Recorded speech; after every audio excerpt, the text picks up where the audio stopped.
N'oubliez surtout pas que vos enfants n'en ont rien à faire de ce que vous dites. Vos enfants s'intéressent à ce que vous faites. Ce que je veux vous dire par là, c'est que vos enfants vous copient.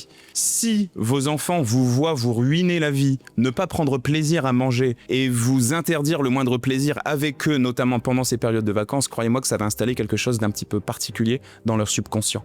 Et quelques années plus tard, quand ce seront des mangeurs responsables, bref, des adultes, il va forcément y avoir quelque chose d'un petit peu bancal par rapport à ça. Mais à toutes ces personnes qui font partie de cette deuxième équipe, comme je viens de le dire, je ne vous jette pas la pierre. C'est pas de votre faute, encore une fois. C'est juste que, notamment les réseaux sociaux, les méthodes minceurs, etc., ont eu un impact sur votre cerveau beaucoup trop important, finalement. Et vous, finalement, à qui je m'adresse, vous êtes autant victime que responsable de ce système. Pourquoi victime? Parce que quand j'échange avec vous, au travers des coachings, le Nutriscope ou au travers des consultations, je me rends compte qu'en fait, vous souffrez au moindre écart. C'est pas uniquement se dire, je vais pas manger cette glace pour mon summer body, mais c'est aussi vous dire, si je me fais plaisir avec cette glace, je me serai trahi et finalement, je vais pas réussir à la savourer comme je voudrais parce que je ne vais faire que culpabiliser.